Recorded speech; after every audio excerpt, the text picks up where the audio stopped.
दोस्तों, आज दुनिया भर के कई देश अंतरिक्ष में कई मिशंस लॉन्च कर चुके हैं और अपने देश का झंडा गाड़कर फतह हासिल कर चुके हैं। लेकिन आज भी जब अंतरिक्ष की बात होती है तो सबसे पहले जुबान पर चांद पर कदम रखने वाले पहले आदमी नील आर्मस्ट्रांग का ही नाम आता है। हम सब ये तो जानते ही हैं कि 16 जुलाई 1969 को नासा के द्वारा लॉन्च किए गए अपोलो 11 मिशन ने सफलता प्राप्त करके एक बड़ी ही ऐतिहासिक जीत हासिल की थी।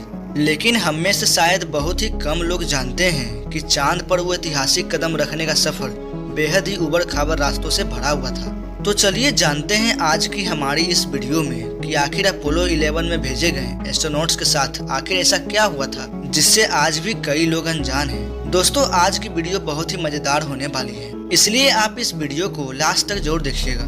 20 जुलाई 1969 यानी आज से करीब 54 साल पहले इसी दिन इंसान ने चांद पर अपना पहला कदम रख के इतिहास बनाया था।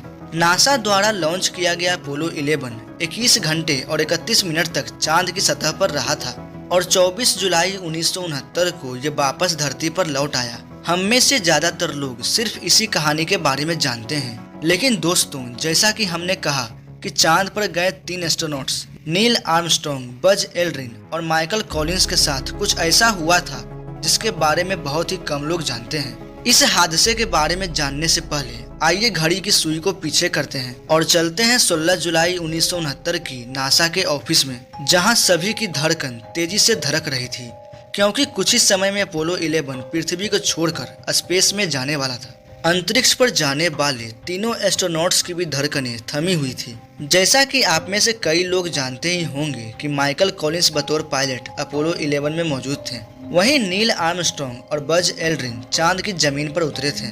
आखिरकार सुबह के 8:32 पर अपोलो 11 को कैनेडी स्पेस सेंटर से लॉन्च किया गया और तीनों एस्ट्रोनॉट्स की अंतरिक्ष की यात्रा शुरू हो गई। लॉन्च के 4 दिनों के बाद यह चांद के सतह के बिल्कुल पास पहुंच चुका था। जिस लूनर मॉड्यूल से नील आर्मस्ट्रांग और बज एल्ड्रिन अपोलो 11 से निकलकर चांद तक पहुंचे, उसे द ईगल नाम दिया गया था। जब सबको लग रहा था कि सब कुछ प्लान के मुताबिक चल रहा है, तो अब ये तीनों एस्ट्रोनॉट्स के सामने ये बात आई कि किसी कारण की वजह से ईगल अपने दिए हुए समय से 4 सेकेंड आगे चल रहा था। इसका मतलब ये था कि ईगल अपने मेन स्पॉट के बजाय किसी और ही जगह लैंड करने वाला था, जिसका परिणाम बहुत ही खतरनाक हो सकता था। दोस्तों, आप ही सोचकर देखिए, अगर हम किसी अनजान जगह पर चले जाते हैं तो उतने में ही हम पैनिक होने लगते हैं, लेकिन ये तो चांद पर उतरने की बात थी, जहां चाह कर भी धरती से वे लोग किसी भी प्रकार की कोई भी मदद नहीं ले सकते हैं। अब अंतरिक्ष यान और चांद की दूरी महज कुछ ही किलोमीटर की बची हुई थी। अभी तो उन तीनों एस्ट्रोनॉट्स के आसपास के डर के मारे पसीने ही छूट रहे थे कि अचानक से एक और मुसीबत ने दस्तक दे दी। दरअसल अपोलो गाइडेंस कंप्यूटर, जो कि बहुत ही ज्यादा अहम था, उसने अचानक से एरर कोड 1202 डिस्प्ले किया। अब ये एरर कोड क्या था और क्या हुआ था, इसकी जानकारी किसी भी एस्ट्रोनॉट्स को नहीं थी। ऐसे में नील आर्मस्ट्रांग तुरंत इस जानकारी को धरती पर भेजते हैं, लेकिन उन्हें कहा गया कि वो इस एरर को नजरअंदाज करके अपने मिशन की ओर आगे बढ़े।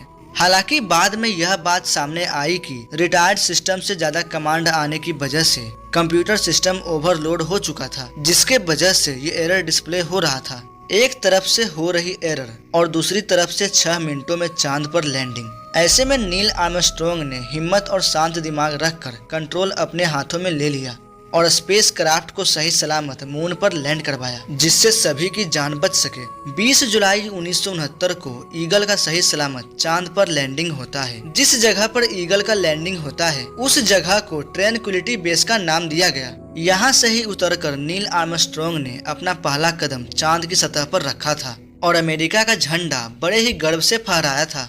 अगर ये सुनकर आप सोच रहे हैं कि चलो अब ये मिशन कामयाब हो चुका है और अब सब कुछ ठीक ही होगा, तो दोस्तों, मैं आपको बता दूं कि आप बिल्कुल ही गलत हैं। जब एस्ट्रोनॉट्स को भी लग रहा था कि अब सारी मुसीबतें खत्म हो चुकी है और अब वो सफलतापूर्वक अपनी धरती की यात्रा शुरू करेंगे, कि तभी कुछ ऐसी चीज होती है जिसके बारे में सुनकर आपके रोंगटे खड़े हो जाएंगे। झंडा फहराने के बाद जब वो वापस गए तो उन्हें पता चला कि अब वो शायद कभी धरती पर नहीं जा पाएंगे।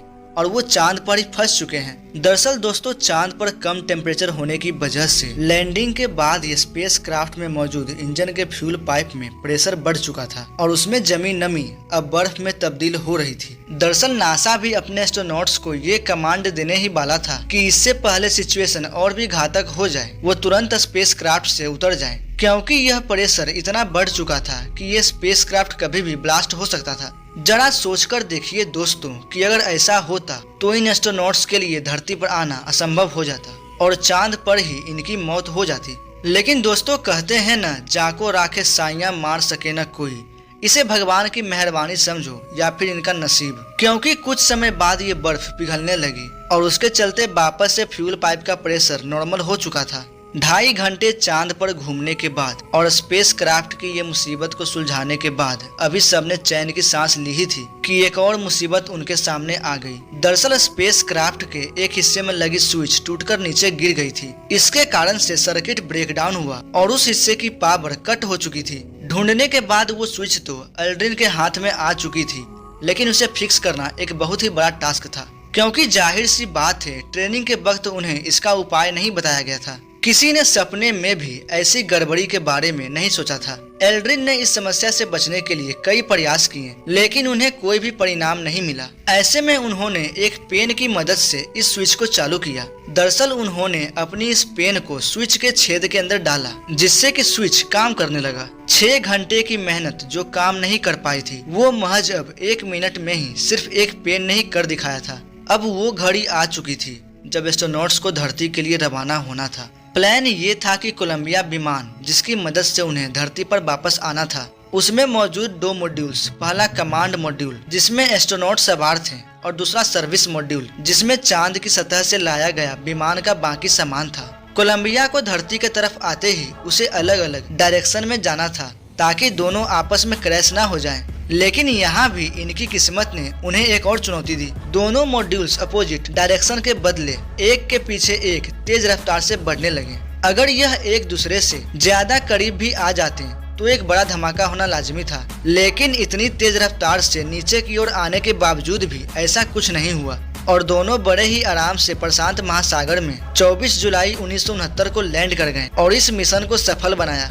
आज हम जब भी इस कामयाब मिशन की बात करते हैं तो हमारी जुबान पर इन तीनों एस्ट्रोनॉट्स का नाम आता है, जिसमें खासकर नील आर्मस्ट्रांग है। जहां एक और हमें पता है कि अपोलो 11 मून पर लैंड किया था, तो वहीं इंटरनेट पर ऐसी कई कॉन्स्पिरेसी थ्योरीज है जो इस मून मिशन को फेक बताती है। तो दोस्तों, अगर आप चाहते हैं कि हम उस पर भी एक वीडियो लाएं तो आप कमेंट में पार्ट 2 जरूर लिखिएगा और हम उम्मीद करते हैं कि आपको ये वीडियो काफी पसंद आई होगी। तब तक के लिए मिलते हैं अगले शानदार वीडियो में। जय हिंद।